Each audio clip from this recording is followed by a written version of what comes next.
Motorcycle চালাতো, যারা দেখছেন 7-8 বছর দারোগাতে রিটায়ার্ডের পরে আমার নিয়ে চলে বেড়াতো। আল্লাহ গেছি উনারে নিয়ে সাতক্ষীরে, এই কালকে যাই আইছি সেই সাতক্ষীরে শ্যামনগর বংশীপুর শাহী মসজিদ মাদ্রাসায়। তো ওনার তো স্বাস্থ্য চেহারা সব কিছু আমার চেয়ে অনেক ভালো, দাড়ি টাড়ি পাখে মেহেদি লাগানো, পান খায়, গাল ভরিয়ে পাগড়িওটা বানছে, সাদা জামা টামা, মোটরসাইকেল উনি চালায়। শীতকালের দিন আমি ছোট মানুষ পিছনে ব্যাগ গাড়ি হয়ে বসে রয়েছি।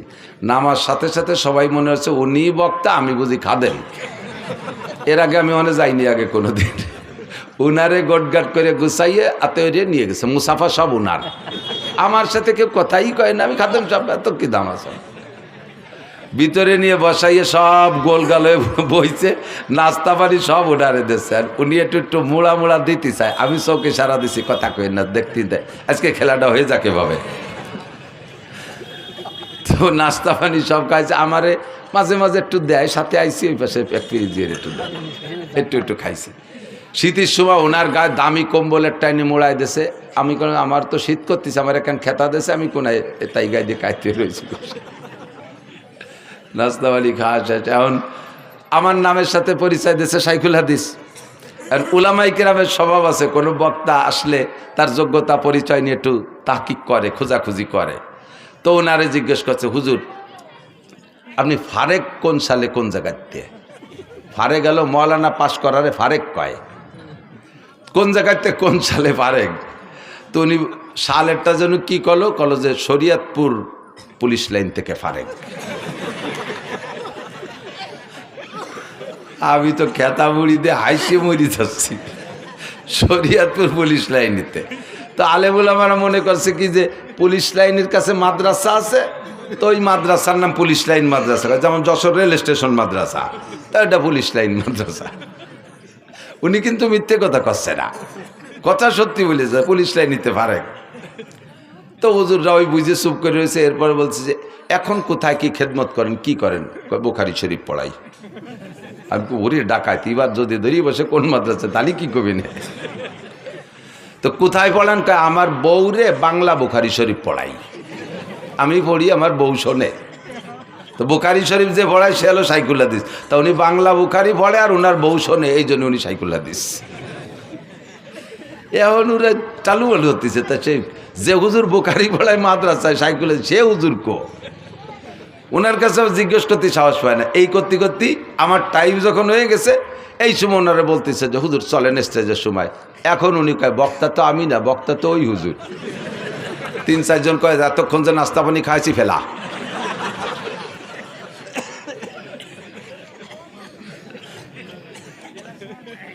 বুখারী বলায় এই যে আবাল ফাউল নাকি আবুল সরকার, আবাল ফাউল সরকার, আবাল ফাউল সরকার কি কইছে আপনারা সবাই শোনেন নাই? তো সবাই কি শুনছেন ও কি কইছে আল্লাহর শানে? দেখেন সবাই শোনেন নাই, তারপরও শোনেন। আবার আমি নিজে শুনছি যেটা, সেটা হলো ও বলে আল্লাহ কি কথা কয় মুখ দিয়ে না, ওই পাছার নাম অন্য কিছু কয়। কি কয়? হোক দে। ওর ভাষা তো আমি বুঝি না। মানে যারা আমরাকে বাংলায় কি বলে, মুখ দিয়ে না পাছায় দিয়ে, বা আরো নিচের বাংলা গুদ দিয়ে। কেন এরকম কয়? যে আল্লাহর এক মুখ দিয়ে 5 রকম কথা কয়, একই কথা 5 রকম। আউয়ালু মা খালাকাল্লাহুল ইশক, আউয়ালু মা খালাকাল্লাহু নূরি, আউয়ালু মা খালাকাল্লাহুল আরশ, আউয়ালু মা খালাকাল্লাহুল কদর, আউয়ালু মা খালাকাল্লাহুল কলম। আল্লাহ কয় সর্বপ্রথম আমি এশক বানাইছি। সেই আল্লাহ আবার জায়গায় বসে কয় সর্বপ্রথম আমি আরশ বানাইছি। সেই আল্লাহ আবার কয় সর্বপ্রথম নূর বানাইছি। সেই আল্লাহ আবার কয় সর্বপ্রথম কলম বানাইছি। আবার আল্লাহ কয় আমি সর্বপ্রথম তকদির বানাইছি। তাহলে এক সর্বপ্রথম কয়বার হয়? এক সর্বপ্রথম কয়বার হয়?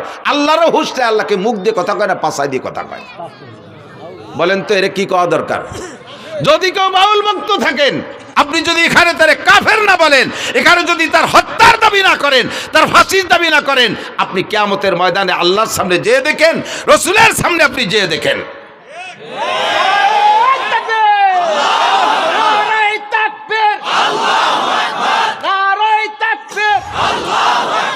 ইসলামের শত্রুরা হুঁশিয়ার সাবধান, আল্লাহ রাসূলের শত্রুরা জোরে আল্লাহ রসুলের শত্রুরা, আল্লাহ রসুলের শত্রুরা, নারায়ে তাকবীর। যদি কেউ থাকেন তওবা করেন। গান এদিক থাকেন। আরবিতে গানের অনেক ভাষা আছে। এক প্রকারের গানকে বলে সামা, যেটা বোঝর গানে দিনও কখনো কখনো গাইতেন। গানকে সামা হওয়ার জন্য 5টা দোষ মুক্ত হতে হবে। কয়টা? জোরে বলেন কয়টা? মুখস্থ থাকবে। যুবক, তুমি যে গানই শোনো না কেন, তোমার চরিত্রকে হেফাজত করার জন্য হলেও এই 5টা শর্তকে তুমি খেয়াল রাখবে। বলবো? 1 নম্বরে গানের মধ্যে বাজনা হতে পারবে না। 1 নম্বরে গানে বাজনা হতে পারবে না। বাজনা হলে দেখেন কোরআন শরীফের আয়াতের সাথে বাজনা মিশিয়ে দিয়েছে। ইদানিং ইসলামিক সঙ্গীত গাচ্ছে, ইউটিউব চালায় দেখেন, প্রত্যেকটা ইসলামী সঙ্গীতের ভিতরে কম্পিউটারের মাধ্যমে চিকুন চিকুন ভ্যারাইটি কিসমের গিটার, হারমোনিয়াম ইত্যাদি ইত্যাদির বাজনা ঢুকিয়ে দিয়েছে। যত ভালো হোক না কেন, কোরআন শরীফের আয়াতের তিলাওয়াতের মাঝেও যদি বাজনা ঢুকায়া দেয়, ওই তিলাওয়াত শোনা হারাম। হাদিসের তিলাওয়াতের মাঝেও যদি বাজনা ঢুকায়া দেয়, ওই হাদিসের তিলাওয়াত শোনা হারাম। জিকিরের মাঝেও যদি বাজনা ঢুকায়া দেয়, ওই জিকির শোনা হারাম। দুরুদের মাঝেও যদি বাজনা ঢুকায়া দেয়, তাহলে ওই বাজনার কারণে দুরুদ শোনা হারাম। 1 নম্বরে বাজনা হারাম, বাজনা থাকতে পারবে না। 2 নম্বরে গানের মধ্যে মিথ্যা কথা হতে পারবে না, গানের মধ্যে মিথ্যা কথা হতে পারবে না। জারি গানের ভরা মিথ্যা কথা। ছোটবেলায় শুনতাম জারি গান, এখন তো জারি গান নেই। শুনি একদিন জারি গানে গাইতেছে, এক বয়াতে আর এক বয়াতের কাছে প্রশ্ন রেখে যাচ্ছে, বলেন তো কোন নবী 2 রাকাত নামাজে 18 সিজদা দিছে? কোন নবী 2 রাকাত নামাজে 18 সিজদা দিছে? পরের বয়াতে যিনি আসছে উনি তা জানে না, কইতে পারে নাই। এবার দর্শক আর শ্রোতাদের ভিতরে তো জানার একটা আগ্রহ তৈরি হয়েছে, তাহলে আমাদের তো জেনে নিতে হবে। তোমরা বয়াতিরা হারাহারি করলে, জিতাজিতি করলে, আমরা তো জানতে পারলাম না। তাহলে বয়াতি সাহেব আপনি বলেন তো কোন নবী 2 রাকাত নামাজে 18 সিজদা দিছে? আল্লাহু আকবার। এবার উনি জবাব দিচ্ছেন, হযরত আইয়ুব আলাইহিস সালাতু ওয়াস সালাম 2 রাকাত নামাজে 18 সিজদা দিছে। বলে কিভাবে দিল? ওনার 18টা ছেলে ছিল, তাদের জানাজার নামাজে 2 রাকাতে 18 সিজদা দিছে।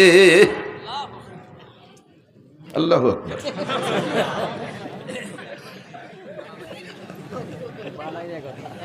এইভাবে টাইম দিয়ে কলি সুবহানাল্লাহ আল্লাহু আকবার করতে হবে তা না। এবার আমি বললাম, আমি তো সে সময় শুনি নেই। পরবর্তীতে জারি গানের বয়াতি কিবরিয়া সাহেবের সাথে একদিন মাহফিল, আমি বললাম আপনারাও গাইতেন নাকি এই গান? কয় হ্যাঁ, তো আমরা গাইছি।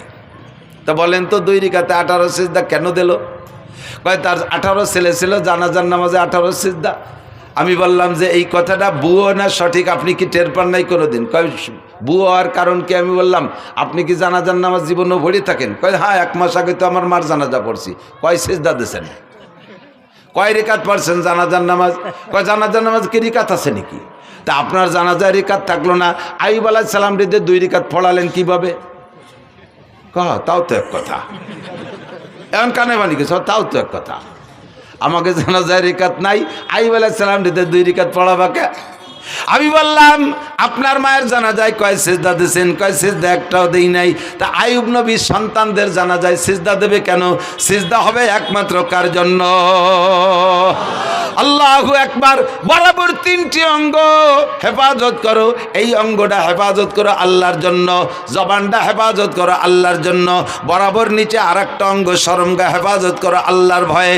3টি অঙ্গর হেফাজত যদি করতে পারো, তাহলে নবী পাক বলেন আজমাল্লাহুল জান্নাহ, আমি তোমার জান্নাতের জামিন হইয়া যাব। সিজদা হবে কার জন্য? একমাত্র আল্লাহরই জন্য। মূর্তির সামনে সেবা, পীরের সামনে সেবা। দেখেন না ওই বাউল পাল্টে ওকে ছবি দেখেন, আরও ভিডিও দেখেন, দেখবেন ওই বাউল, বড় বাউল বৈশা আছে, আর ছোট ছোট কুসো ফাউলরা যে তার সামনে সেবা দিচ্ছে। দেখছেন না সিজদা দিতে? এগুলো মোমেন না মুশরিক? মোমেন না মুশরিক? আখলিস দীনাকা ইয়াকফিকাল আমালুল কালিল। শুনতে ভালো লাগে তাই বলেই শুনবেন, তাই বলে যা তা শুনবেন না, যাতে আপনার ঈমান আমলকে ধ্বংস করে দেয় এমন কিছু আমি শুনতাম না।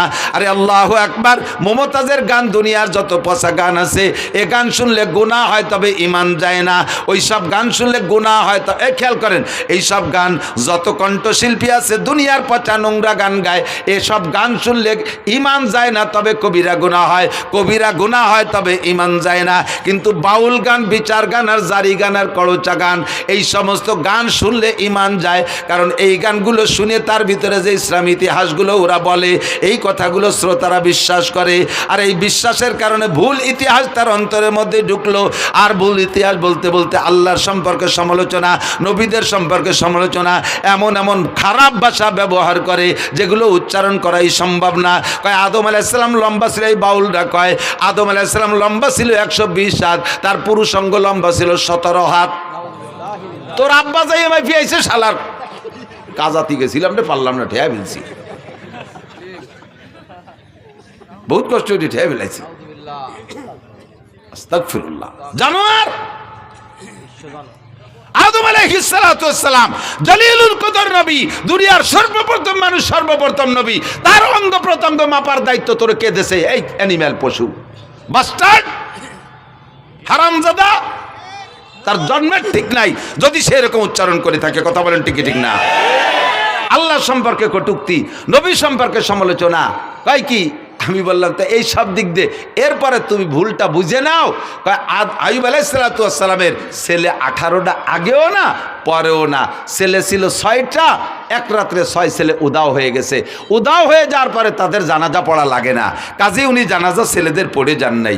এরপরে 18 বছর কষ্টের পরে, রোগ থেকে শেফা দেওয়ার পরে আল্লাহ তাআলা আরও 4টে, আগে 4টে স্ত্রী ছিল, সে 4টার 3টে, একটা তো কাছেই ছিল রহিমা, আর 3টে হারিয়ে গিয়েছিল, সে 3টেরও ফিরে দিয়েছে, আরও 4টে বিয়ে করার অনুমতি দিয়েছে, 8টা স্ত্রী।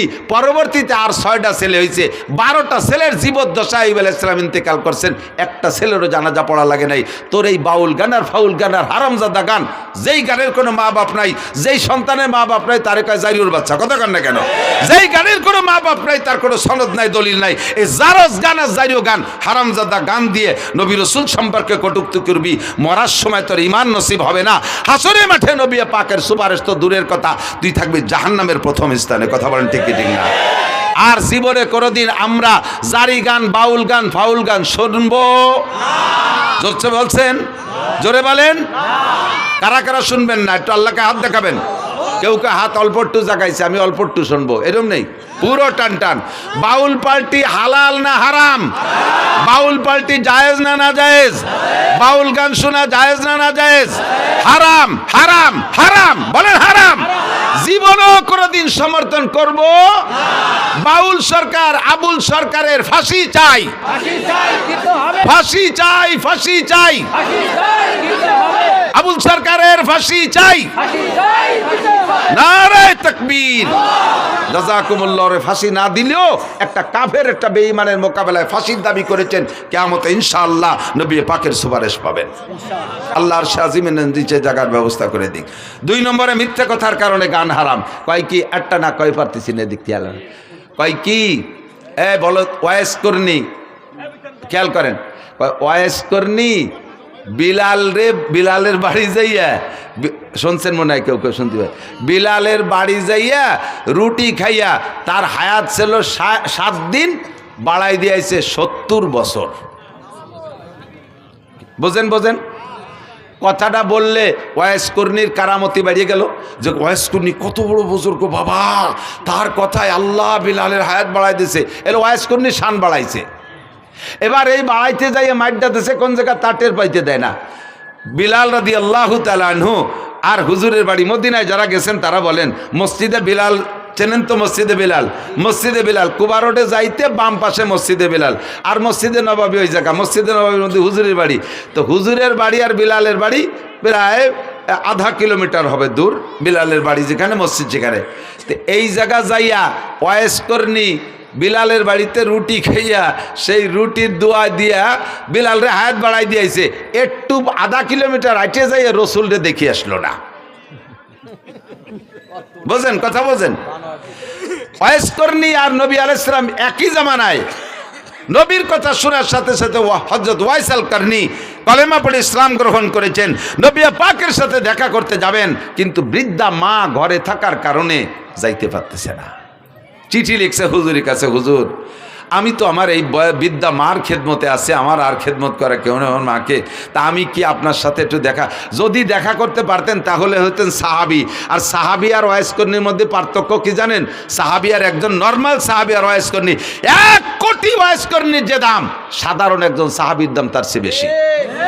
একই জামানায় হইয়া ওয়াইস কর্মী এই সাহাবি হওয়ার ফজিলাতটা নিতে যাইতে পারে নাই মায়ের খেদমতের কারণে। সেই ওয়াইস কর্মী মারে বাড়ি থুইয়া হুজুরের বাড়ির দাঁড়িতে বিলালের বাড়ি যে রুটি খাইয়া বিলাল রে হায়াত বাড়াই দিয়ে আসলো, নবীর একটু দেখি আসলো না। এর নাম জারি গান না জারিও গান? বাংলায় কমেন না একটু? কতজনের জারিওর বাচ্চাকে গালি হয়েছে নাকি? একটু গালিও না, এটা গালি দিলেও নাকি আছে? এই গান কি জারি গান না জারিও গান? যার কোনো মা বাপ নাই, মিথ্যে কথা। এরপরে জারি গানের ভিতর গায় আল্লাহ উসমান রে আর কুলসুম রে আল্লাহ জাহান্নামে দেবে। উসমান রা দিয়ে তেন জিন্নুরাইন হুজুরের একটা মেয়ে বিয়ে দিয়েছে, ওইটা মারা গেছে, কয়েকদিন পর আর একটাও দিছে। এরপরে হুজুর বললেন আমার যদি আরো মেয়ে থাকতো আর একটা একটা করে উসমানের সাথে দেবো, আর মরবে আরেকটা দিতে থাকবো, মরবে আবার আরেকটা দিতে থাকবো, যতগুলো মেয়ে থাকতো আমি পরপর উসমানের সাথে দিতাম। এই উসমান রাদিয়াল্লাহু তাআলা তৃতীয় খলিফা, নবী আলাইহিস সালামের কলিজার টুকরা জিন্নুরাইন, হুজুরের 2টা মেয়ে ওনার সাথে বিয়ে দিয়েছে বিদায় হুজুর বলে জিন্নুরাইন 2টা নূরের অধিকারী। সেই উসমান আর হুজুরের মেয়ে কুলসুম এই দুইজনরে বদদোয়ারে ঢেউয়ে দিয়েছে জারিও গানা লাগে বিবৃতি শুনে যে হযরত উসমান ধনী মানুষ, বিশাল জিয়াফত করছে, অনুষ্ঠান করছে। সেই অনুষ্ঠানে ফাতেমা আর আলী আর হাসান হুসাইন এই 4 জনের পোশাক ভালো না, গরিব, এই জন্যই 4 জনের দাওয়াত দেয়নি, খাতি দাওয়াত দেয়নি। যেমন দাওয়াত দেয়নি আল্লাহ সেরকম বিচার উড়িয়ে দিছি, সব ড্যাগ ভরা ভাত মাটি হয়ে গেছে। ওরা কয় বাবিটা যে দেখে আইছে। শুনছেন না এই কথা? এই গান শুনছেন না? আমি শুনছি, আপনারা আসলে আমি শুনছি। এইরকম তাজা মিথ্যে কথা। ওয়াইস কর্মী কি বলে হযরত উসমানের বাড়ির ভাত সব মাটি হয়ে গেছে, আর এইটি জারি গানের ভিতরে শুনেইয়া হযরত উসমান আর কুলসুমকে কালারিং করেছে হাসান হুসাইন ফাতেমা পাক পাঞ্জাতনরে মোহাব্বত করতে যাইয়া। তুমি বেঈমান হয়ে গেছো। তুমি কি জানো উসমানকে? তুমি কি জানো? হযরত উসমান রাদিয়াল্লাহু তাআলা আনহু বলেন হুব্বিবা ইলাইয়া মিনাদ দুনিয়া সালাস, দুনিয়ার 3টে জিনিস আমার ভালো লাগে। এর আগে হযরত হুজুর নিজে বলছেন হুব্বিবা ইলাইয়া মিনাদ দুনিয়া সালাস, আমার দুনিয়ার 3টে জিনিস ভালো লাগে, আত্তিব ওয়াল মারআত ওয়াজুলাত কুররাতু আইনি ফিস সালাত। হুজুর বলেন আমার 3টে জিনিস ভালো লাগে। 1 নম্বরে আতর সুগন্ধি, 2 নম্বরে নারী জাতিকে ভালো লাগে, মাকে মা হিসেবে, দাদিকে দাদি হিসেবে, নানিকে নানি হিসেবে, স্ত্রীকে স্ত্রী হিসেবে। এরপরে ওয়াকুররাতু আইনি ফিস সালাত, আমার নামাজ ভালো লাগে, নামাজে দাঁড়াইলে চক্ষু শীতল হয়ে যায়। ফাকামা আবু বকরিন, আবু বকর দাঁড়াইলেন, ফাকালা সাদাকতা ইয়া রাসূলুল্লাহ, হুজুর সত্যই 3টে গুণ আপনার মধ্যে আছে, আমরা দেখেছি আপনি এই 3টে জিনিসকে খুব ভালোবাসেন। ওয়াহুব্বিবা ইলাইয়া মিনাদ দুনিয়া সালাস, আমারও 3টে জিনিস ভালো লাগে। আবু বকর বলে 1 নম্বরে আর নজরু ইলা ওয়াজহিকা, আপনার নুরানি চেহারার দিকে সর্বক্ষণ তাকায় থাকতে মনে চায়। 2 নম্বরে ইনফাকুম আলী আলা আমরিকা, আপনার হুকুমে আমার সব মাল আল্লাহর রাস্তায় খরচ করে দিতে মনে চায়। 3 নম্বরে আইয়াকুনা বিনতি ফি বাইতিক, যখন হুজুর বলছেন আমার নারী জাতি ভালো লাগে, তাহলে নারীর মধ্যে তো স্ত্রীও আছে। ওই সময় হুজুরের ঘরে কোনো স্ত্রী নাই, খাদিজা তার কিছুদিন আগে ইন্তেকাল করেছেন।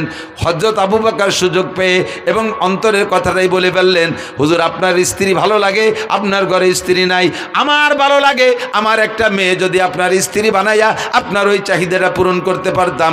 আয়েশার বয়স তখন মাত্র 6 বছর। দিনের বেলা আবু বকর এই প্রস্তাব দিয়েছে, রাতের বেলা নবী পাককে জিবরাইল আইসা আয়েশার ছবি একটা রেশমি কাপড়ে ছবি কইরা আইনা স্বপ্নে দেখাচ্ছে, ইয়া রাসূলুল্লাহ আপনি মেয়েটিকে চেনেন? হুজুর বললেন মনে হয় আয়েশা। জি হুজুর ঠিক আছে। পরপর 3 দিন দেখানোর পরে 3য় রাত্রে প্রস্তাব দিয়েছেন, হুজুর মেয়েটা কি আপনার পছন্দ হয়? হুজুর বললেন পছন্দ তো হয় তার বংশধরেই, তার বাপ আমার দোস্ত, পরিবারের সবাইরে ভালোবাসি, আর মেয়েটা তো অত্যন্ত স্নেহের, আমি কত কোলে কাকে করছি, অবশ্যই ভালো লাগে। তাই উদ্দেশ্যে, কি উদ্দেশ্যে তুমি বলছো জিব্রাইল? জিব্রাইল বলে আল্লাহ পাক রব্বুল আলামিন আমাকে ঘটক বানাইয়া, রাইবার বানাইয়া আপনার কাছে প্রস্তাব পাঠিয়েছেন। দিনের বেলা 3 দিন আগে আপনার আবু বকর বলেছিলেন তার একটা মেয়েকে আপনার স্ত্রী বানায় দিতে পারলে সে খুশি হয়। আল্লাহ পাক এই দোয়া কবুল করে ফেলাইছে। কাজেই আপনাকে আল্লাহ পাক প্রস্তাব দিয়েছে, যদি আপনার পছন্দ হয় আয়েশাকে দিনের বেলা সাহাবায়ে কিরামদের উপস্থিতিতে বিয়ে করে নিবেন। বয়স তখন 6, বিয়ে হয়ে গেছে হুজুরের সাথে। এই সময় হিজরতের 1 বছর আগে, হিজরতের পরে মদিনায় যা 2 বছর পরে আয়েশার বয়স যখন 9, সেই সময় আয়েশাকে আল্লাহ তাআলা অ্যাডাল্ট করে দিয়েছেন, সাবালিকা বানায় দিয়েছে, খুব হ্যান্ডসাম বডির অধিকারী বানায় দিয়েছে। এবার বড় 16-18 বছরের যুবতীর মতো ফিগার হয়ে গেছে। হযরত আয়েশার মা আয়েশা রাদিয়াল্লাহু তাআলা আনহাকে নবী পাকের ঘরে স্ত্রী হিসেবে ব্যবহারের জন্য দিয়ে আসছে। হয়ে গেল আবু বকরের 3টা। ফাকামা ওমর দাঁড়াইলেন। ফাকালা সাদাকতা ইয়া আবু বকরিন, ভাই আবু বকর সত্যই বলেছেন, আপনার মধ্যে 3টে গুণ আমরা উপলব্ধি করেছি। ওয়াহব্বিব ইলাইয়া মিনাদ দুনিয়া সালাস। হযরত ওমর বলেন আমারও 3টে জিনিস ভালো লাগে। এই 3-এর পালা চলতেছে, আমারও 3টে জিনিস ভালো লাগে। কয় বলেন কি কি? কয় 1 নম্বরে আল আমরু বিল মারুফ, সৎ কাজের আদেশ দিতে শক্ত হাতে, সৎ কাজের আদেশ দিতে শক্ত হাতে, এটা আমার খুব ভালো লাগে। ওয়ান নাহি আনিল মুনকার, আর যত প্রকার খারাপ কাজ আছে জীবন দিয়ে হলেও তার বাধা দেওয়া, কোনো প্রকার খারাপ কাজ আমি সহ্য করতে পারি না, এই অসৎ কাজের নিষেধ করা। 3 নম্বর হলো ওয়াসাউবুল খালক, পুরন কাপড় আমার ভালো লাগে, তালি দেয়া কাপড় ভালো লাগে, ছিঁড়া ফাটা কাপড় পরতে ভালো লাগে। যখন উনি খলিফাতুল মুসলিমিন, রাষ্ট্রপ্রধান, উনার রাষ্ট্রের আয়তন 2,40,00,000 বর্গ মাইল, এত বড় দেশের রাজা হইয়া মসজিদে নবাবির জুমার নামাজের খুতবা দিচ্ছেন, ওই সময় ওনার জামার সামনে দিয়ে 7খান তালি, ফিরে যখন নামাজে দাঁড়াইছে, খুতবার সময় মুসল্লিরা দেখে সামনে দিয়ে 7খান তালি, ফিরে ঘুরে যখন নামাজের জন্য দাঁড়াইছে, পিছন থেকে দেখা যায় পিঠেও 7খান তালি। প্রেসিডেন্ট। 3 নম্বর হযরত উসমান দাঁড়িয়ে বললেন ফাকালা সাদাকতা ইয়া ওমর, ভাই ওমর আপনার মধ্যে এই 3টে গুণ আছে আমরা দেখেছি। ওয়াহব্বিব ইলাইয়া মিনাদ দুনিয়া সালাস। খেয়াল করেন 3 নম্বর হযরত উসমান বলতেছেন আমারও 3টে জিনিস ভালো লাগে। কি কি ভালো লাগে? ইতআমুল জিআন, মনে রাখেন আমার ওই গানের কিসসার সাথে মিলেছি, এদিক তাকান। 1 নম্বরে উসমান বলে ইতআমুল জিআন, ক্ষুধার্তকে খানা খাওয়াইতে ভালো লাগে। কেডা কয়? কেডা কয়? কাকে খাওয়াইতে? ক্ষুধার্তকে খানা খাওয়াইতে ভালো লাগে। এবার 2 নম্বরটা হলো কেসওয়াতুল উরিয়ান, যাদের কাপড় নেই তাদের কাপড় দিতে ভালো লাগে। বুঝেন? 3 নম্বরে বা তেলাওয়াতুল কোরআন, কোরআন তেলাওয়াত করতে ভালো লাগে। যেই উসমান বাড়ি রান্না বান্না বিশাল জিয়াবত করলো, হাসান হুসাইনের পেটে ক্ষুধা, তারা 3 দিন খায় না, 5 দিন খায় না, আর তারা সেই দাওয়াত পাইল না, পোশাক ভালো নাই সেজন্য। ওদিকে ওসমানের গুণ হলো ক্ষুধার্তরে খানা খাওয়ায়, পোশাক নাই রে পোশাক দিয়ে দেয়, ওরা পোশাকের কারণে না খাইয়া বাড়ি থাকলো। আর এদিকে উসমান সামনে বলতেছেন রসুলের সামনে, আবু বকর ওমরের সামনে, যেই আলীরে দাওয়াত দেয় না সে আলী ওই মজলিসে, তার মধ্যে কয় আমার ক্ষুধার্তকে খানা খাওয়াইতে ভালো লাগে, বস্ত্রহীনকে বস্ত্র দিতে ভালো লাগে। এইটা সবচাইতে বেশি প্রতিবাদ করবে আলী না? সঙ্গে সঙ্গে আলী দাঁড়ায় কয় সাদাকতা ইয়া উসমান, উসমান আপনার মধ্যে গুণ 3টে আছে আমরা দেখেছি। যারে দাওয়াত দেয় নাই পোশাকের অভাবের কারণে, যার পেটে ক্ষুধা থাকা সত্ত্বেও তারে জিয়াবতে দাওয়াত দেয় নাই, এই লোকটা কি সত্যায়িত করতে পারে? সেই দাঁড়ায় কয় উসমান আপনি সত্য কথা বলেছেন, এটা আপনার চিরবৈশিষ্ট্য, ক্ষুধার্তকে খানা খাওয়ান, বস্ত্রহীনকে বস্ত্র দেন, এটা আপনার গুণাগুণ। এবার আলী দাঁড়াই বললেন ওয়াহব্বিব ইলাইয়া মিনাদ দুনিয়া সালাস, ভাই উসমান সত্য বলেছেন, আমারও 3টে জিনিস ভালো লাগে। 3-এর পালা চলতেছে। হযরত আলী বলেন 1 নম্বরে কি বলে আস-সাওমু ফিস সাইব, ইকরামুজ যায়েব। 1 নম্বরে ইকরামুজ যায়েব, মেহমানকে তার মর্যাদা বুঝা পরিমাণ মতো মেহমানদারি করতে আমার ভালো লাগে। যে মেহমানের যেমন চাহিদা তার চাহিদা অনুযায়ী মেহমানদারি করতে ভালো লাগে। 2 নম্বরে আস-সাওমু ফিস সাইব, গরমকালে রোজা রাখতে আমার ভালো লাগে। হযরত আলী বলতেছেন গরমকালে রোজা রাখতে ভালো লাগে। জিজ্ঞেস করা হলো কেন? গরমকাল তো দিন বড়, এ সময় রোজা রাখতে তো সবার কষ্ট হয়, তোমার কেন ভালো লাগে? হযরত আলী বলেন গরমকালে রোজা রাখতে বেশি ভালো লাগার কারণ হলো হুজুর বলেছেন লিসাইমে ফারহাতান, রোজাদারের দুইটা আনন্দ। একটু বলেন কয়টা? রোজাদারের দুইটা খুশি। ফারহাতুন ইনদা লিকায়ে রাব্বিহিম, যত মানুষ রোজা রাখবে দুনিয়ায় সমস্ত মানুষ আল্লাহ পাকের সামনে সাক্ষাৎ হবে, আর আল্লাহ পাক সব রোজাদারের গালে উঠাইয়া মুখে উঠাইয়া খানা খাওয়াবে। এইটা হলো আখিরাতের খুশি। আর একটা খুশি হলো কি বলা হয় লিসাইমে ফারহাতান, ফারহাতুন ইনদা লিকায়ে রাব্বিহিম। আর একটা খুশি হলো ফারহাতুন ইনদা ফিতরিহিম। দুনিয়ায় যত খাবার খান, আমার দিক দুনিয়ায় যত মজার খানা খেয়ে থাকেন না কেন, একটু সত্যি কথা বলেন, ইফতারির চাইতে মজা পান কোনো তাই? ডাল চাল খেচড়ি চাপড়ি ডুটি মুটি খুঁতফুটনু যা দিক চাবায় না আশের মতো গেলে, ঠিক না? এত ভালো লাগার কারণ কি? দুনিয়ায় সবচেয়ে ভালো তরকারির নাম কি? খোদা। কিদের সে ভালো তরকারি হয় না। কায়দা মতো কিদে লাগলি পান্তা ভাত খাতেও নুন লাগে না, ঠিক না? পেটে কিদে যদি টাইট মতো থাকে তাহলে যা খায় তাই ভালো লাগে। রমজানের চাইতে পিওর কিদে তো আর কোনো সময় হয় না। হযরত আলী বলেন ইফতারির মজাটা গরমকালে রোজা বড় হয়, এই জন্য ইফতারিতে মজাটাও বেশি পাই, এই জন্য গরমকালে রোজা ভালো লাগে। 3 নম্বরে আযযারবু বিসাইফ, ময়দানে যাইয়া তরবারি দিয়ে কাফের কুপায় কুপায় কাটতে ভালো লাগে। যারা শৈল মাছ জুপি দিয়ে এড়ো কি কয় জানি না আর কি, কোপায় যাই দিয়ে ওরে কি কয়, ফুলকুচি, জুপি ফুলকুচি, শৈল মাছ কোপানো অভ্যাস আছে। যে লোকটা শৈল মাছটা কোপ দেয় এই জুপি দিয়ে, শৈল মাছের কান ছিঁড়ে এই গলা টলা পেটটার জড়াইয়ে 8টা 10টা নালি ডুয়ে গেছে, সেই সময় শৈল মাছ খুশিতে খিলখিলে আসে না? ফুলকুচির সাথে ওই যে নাড়ি বার হয়ে গেছে, শৈল মাছে কি হাসে না কান্দে? শুনি আর না শুনি কান্দে। ও তো কান্দেও মারে, যে কোপ দেয় সে কি করে কন তো? খুশিতে দিছি লাগাইয়া সে খুশিতে লাফায়।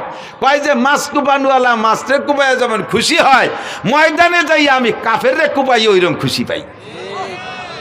এই কাফের মারতে আমার বাড়ি মজা লাগে। 3 জনে 3টে হাদিসটা গলা সমান কইলাম আর কি। এরপরে সামনে ছিল হযরত, সম্ভবত হযরত কি বলে আব্দুল্লাহ ইবনে মাসউদ রাদিয়াল্লাহু তাআলা আনহু, সম্ভবত উনি, আর জিবরাইল আর আল্লাহ, ওনারাও 3 জনে 3 কইছে। তা আমার যেটা মাকসাদ সেটা আমি বললাম, সেটা হলো হযরত উসমান বললেন ক্ষুধার্তকে খাওয়াইতে ভালো লাগে আর কাপড় নাই রে কাপড় দিতে ভালো লাগে। সেই কথাটা আলীর সামনে, আলী কি সেই কথা সমর্থন করা উচিত? যেই উসমান আলীর পরিবারের কাপড় না থাকার কারণে ক্ষুধা অবস্থায় তাদেরকে বাড়ি জিয়াফত করলেন, অথচ দাওয়াত দিলেন না। এইটা জারি গানের ভিতরে বলে। এবার বলেন এই জারি গান কি জারি না জারিও গান? আর শুনবেন কোনোদিন? নাই, উঠে গেছে। এই বাউল পার্টিও তারির একটা শাখা। এ বাউল পার্টি ফাউল পার্টিও তারি একটা, না নামাজ হয় না রোজা না জাকাত না হয়, তো ফের খুশি কেস বাত কে কই যে ঢা না জজ, তুই দাড়ি কাটছিস চুল লম্বা, আর কত বড় গাদা। আমি শুনছি যেটা ও কয় কি একটা দাড়িতে 70 জন ফেরেস্তা থাকে, মুখের দাড়িগুলো কাটিয়ে ফেললি ফেরেস্তাদের পাও কাটিয়ে শুরু হয়ে যায়। ও আরো ভাষা খারাপ দিয়ে কইছে, ফেরেস্তাদের গোড়ামারি দেওয়া হয়ে গেছে। শয়তান বেয়াদব কোথাকার। আর এরে আজতে ঢুকাইছে, আর এর পক্ষে বলে কোনো উকিল দাঁড়াইছে, এর পক্ষে বলে কোনো উকিল না কোন দাতাল বলে দাঁড়াইছে এরে খালাস করার জন্য। হ্যাঁ, আর এক শ্রেণীর নেতারাও বলে সেই ফাউলির পক্ষ নেছে। যারাই ফাউলির পক্ষ নেছো আর কোনোদিন মাথা খাড়া করতে পারবা না বাংলার জমিনে, আর কোনোদিন মাথা খাড়া করতে পারবা না যদি ফাউলদের পক্ষ নাও। আল্লাহর শত্রুতা। আল কোরআনের আলো সংসদে জ্বালো, ইসলামের শত্রুরা আল্লাহ রসুলের শত্রুরা। মাশাআল্লাহ, জাযাকুমুল্লাহ। থাকবেন তো? লড়বেন না তো? এ মর্মে জিহাদ আসলি করতে রেডি আছেন? সেদিনকে একজনে লিখেছে যে বাস্তব কথাও, আমরা অনেক নাস্তিকের অনেক নাস্তিকানা বক্তব্য শুনছি, কিন্তু এই ফাউল যা বলছে এরকম আর কেন মুখে শুনি নেই, এত নিকৃষ্ট ভাষার কারো থেকে শুনি নেই। আল্লাহ আমাদেরকে হেফাজত করে, বলেন আমিন। আল্লাহ আমাদের হেফাজত করে। তো দোস্ত, দুনিয়ার জিন্দেগি অল্প একটু, মনে আছে? দুনিয়ার জিন্দেগি বেশি না আখিরাত বেশি? কথা কন না, দুনিয়া বেশি না আখিরাত বেশি? যদিও দুনিয়া 3000 কোটি বছর হয়, তবে এই 3000 কোটি বছরই শেষ, তারপরে আর 1 সেকেন্ডও থাকবে না। কিন্তু আখেরাত শুরু হবে তো শেষ হবে না। কতদিন শেষ হবে না? শেষ হবে না তো শেষ হবে না। আমি মাঝে মাঝে শুয়ে শুয়ে নিজে জিজ্ঞেস করি, আখিরাত লম্বা তো কত লম্বা? ধরে নেই 1 কোটি কোটি বছর, 1 কোটি কোটি বছর, তারপরে কি হবে?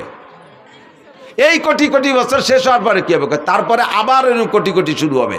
তারপরে কি হবে? তারপরে আর আমি খুঁজে পাই না। আমার খোঁজারও দরকার নাই, ওই আখিরাতের জিন্দেগির শেষ নেই। যে জায়গা থাকবেন যতটুক, সে জায়গার জন্য করবেন ততটুক। এলো জ্ঞানী মানুষ। হুজুর বলেন, কাইয়্যিসু মান দানা নাফসাহু ওয়া আমিলা লিমা বাদাল মাউত। চালাক, এদিক তাকান, চালাক, জ্ঞানী, হুঁশিয়ার, বুদ্ধিমান ওই ব্যক্তি মান দানা নাফসাহু, যে নিজেকে নিজে দিনদার বানায় আর মহা আখিরাতের জন্য আমিলা লিমা বাদাল মাউত, পরকালের জন্য আমল করে প্রস্তুতি নেয়। আমার প্রাণপ্রিয় যুবকরা, বলে নিছি আগেই, তুমি খেলাধুলা করো, তুমি বৈধ খেলাধুলাগুলো করো, বৈধ খেলাধুলা করো, জেনারেল পড়াশোনা করো, ক্ষেত খামার করো, ব্যবসা বাণিজ্য করো, চাকরি বাকরি করো, দুনিয়ার হালাল কামাই যত আছে করো। ফাঁকে তুমি আজান হইলে সব কাম কাজ ফেলে রেখে মসজিদে যাব। রাজি আছি না ইনশাআল্লাহ? মসজিদে নামাজ পড়বো না ইনশাআল্লাহ? আখেরাতকে সুন্দর করেন, আখেরাতকে সুন্দর করেন। সময় কম বিদায় কথা বলবো না, পরবর্তীতে আরও ওলামায়ে কেরাম আসবে। আল্লাহ রসুল আর মসজিদ মাদ্রাসার পক্ষে যারা, তারা থাকবেন। আর যারা মোদি আর নরেন্দ্র মোদি আর ডোনাল্ড ট্রাম্প আর নেতানিয়াহুর পক্ষে, তারা আটা দেবেন। আমি এতে দেখবো যে এই যে ট্রাম্পের দলের কয়জন যায়, না যাচ্ছে না কেউ হলো। যদি কেউ আটা দেয়, বুঝবো যে মাদ্রাসা মসজিদের বিপক্ষে আর ট্যাম্পের দলের লোক। কালেকশন পারি না, কালেকশন করব না, যেহেতু পরবর্তীতে আরও বক্তা আছে, তারাই করবে। তা আমরা উপস্থিত ফিল্ডে, আপনাদের মাদ্রাসা আছে বিদায় আমি আসছি, নইলে ব্যস্ততা এত বেড়ে গেছে, যার কারণে এখন সব জায়গার সময় দিয়ে পারি না। খুঁজে খুঁজে মাদ্রাসাগুলোয় সময় দিই, যে কমপক্ষে মাদ্রাসাগুলো নিয়ে একটু উপকার হয়, এই জন্যে আসি। মাদ্রাসা আরও ভালো হবে, আরও বেশি আসবো, আরও লম্বা সময় দেবো ইনশাআল্লাহ। এরা সময় মতো যোগাযোগ করলে আমরা যদি আসি, আপনারা আসবেন না ইনশাআল্লাহ মাঠে? আল্লাহ তাআলা কবুল করুক, বলেন আমিন। আপনারা যদি আমার কথা শোনেন, তাহলে আমিও আপনাদের কথা শুনবো। আপনাদের কথা শুনবো মানে এখানে দাওয়াত দিলে আসবো। আর আপনারা আমার একটা কথা শুনতে হবে, সেটা আপনাদের পিএজের এলাকা, মাদ্রাসা আপনাদের, আপনাদের মাদ্রাসা আপনাদেরই থাকবে। এখানে আপনাদের আল্লাহ তাআলা সামনে পিএজ দেবে। এটা পিএজের এলাকা না? পিএজ হয়তো আপনাদের এই নগরকান্দা সালতার পিএজ, এই সালতার পিএজ আমার সুলতান শাহী মাদ্রাসার সঙ্গে এখনও আছে সিলিংয়ের পর। আরও গতবার এক মসজিদের থেকে যা কালেকশন করে নিছি, বোর্ডিংয়ে সারা বছর 200 ছাত্র খাইছে। সমস্ত সারা বছর হয়ে যাওয়ার পরও সেদিনকে দাম বাড়ার সাথে সাথে প্রয়োজনীয় কটা রাখি 12 মণ বেশি ফেলাইছি। এক মসজিদিতে উঠে দিছি, এক মসজিদের থেকে 42 মণ। এর একটাও বেশি নিয়ে সিলিং ভরে তুইছি, খাইয়ে দিয়ে 12 মণ বেশি ফেলাইছি সেদিন। পরাণ ভরে দোয়া দিছি, আল্লাহ সালতার নগর কান্দা লাগে পিএস দিয়ে তুমি মাটি দাও, তা করতে পারলাম না। এগে সাং মাহাং দালান কোটা সব ভরে দাও, কেন আমিন। আবার বেশি দোয়ালিস পিএস বেশি হলে এবার কাজিও বেশি, আর এক জ্বালা। পিএসের দাম বাড়িয়ে গেলে কাজিও বাড়িয়ে যায়। সেদিনকে বলে, আর আসলে আঞ্চলিকভাবে কিছু মিজাজ থাকে, কোনো কোনো এলাকার মানুষের সামান্য কথা গায়ে হয় না। ছোট্ট একটা কথারে শাখা প্রশাখা বালকা খাল নিকালতে হয়, চুলিরও চামড়া চলে। এই করতে করতে করতে করতে দেয়া যায় আসলে কিছু না, মাথায় যে 20-22 জন মরে গেছে। সামান্য সামান্য কথা নিয়ে খালি কসলা তিতালে থাকে। কিছু কিছু এলাকা আছে, তার ভিতরে এলাকাও কম না। আল্লাহ যেন ফসল ভালো দেয়, বলেন আমিন। সুজলা সুফলা করে দেয়, বরকতপূর্ণ ফলন দেয়। পিএস আলাদের পিএস যেন পুলিশ দারোগা কোর্ট কাছারি আদালত ফৌজদারিরা খাতি না পারে। আল্লাহ পিএস বেচা টাকায় দিয়ে পিএস আলাদেরকে হজ উমরা করার তৌফিক দাও, জোরে বলেন আমিন। যদি এই নিয়ত থাকে মোহাব্বতের সাথে, 5 মিনিটের ভিতরে, আমি বেশি টাইম দিতে পারবো না, 8:30 পর্যন্ত আমার সময় ছিল। 8:30-10 বাজে গেছে মনে হয়, 8:30, হ্যাঁ 8:30, 6 মিনিট বেরিয়ে গেছে। আর 4 মিনিটের ভিতরে যে যত তাড়াতাড়ি বলবেন ইনশাআল্লাহ তার জন্য আমি হজের দোয়া দেবো। আমি ঘুরতে ঘুরতে মুসাফির হয়ে গেছি, মুসাফিরের দোয়া কবুল হয়। আমার দোয়া আমার জন্য কবুল না হলে আপনার জন্য হবে। কোনো একজন মানুষকে মহব্বতের সাথে বলবেন, যাদের বেশি পেঁয়াজ হয় এই মাদ্রাসায় 5 মণ পেঁয়াজ দেবো ইনশাআল্লাহ। একজন মানুষকে হিম্মত করে দাঁড়াইতে পারবেন, 5 মণ পেঁয়াজ দেবেন। 5 মণ পেঁয়াজ দেওয়ার মতো মানুষ আপনাদের আছে। যে লোক 200 মণ পাবে, তার 5 মণ অলরেডি জাকাতই হবে, একে বলে ওসর, এটা আপনার জন্য ওয়াজিব হয়ে যাবে। যে লোক 400 মন পাবে তার 10 মন ওয়াজিব হয়ে গেছে। এই 10 মন আপনার জন্য খাওয়া হারাম। শুয়োরের গোশত খাওয়া যেমন হারাম, এই 10 মন বেশি খাওয়া আপনার জন্য ওই রকম হারাম। ওটা আপনি খাইতে পারবেন, ওটা কেউ না কেউ দিতেই হবে গরিব মিসকিনকে। তো আপনার এই 200 মন 400 মন আলার 10 মন হবে জাকাত, 5 মন এই মাদ্রাসা নিজেদের মাদ্রাসায় দিয়ে, আর 5 মন আশেপাশে সব মাদ্রাসায় দিয়েন। একটা মানুষ আছে 5 মন আলা নাকি বেশি কেউ ফেলেছি তা আল্লাহ জানে। আমি তো দেশের থেকে নিছি, এই আমি ওই মসজিদের থেকে একজনই আমার মাদ্রাসায় 5 মন দিয়েছে। কোথায় সুলতানশি মাদ্রাসার, কোথায় সালতা? 2 মন 1 মন হলে ভালো হয়। আচ্ছা।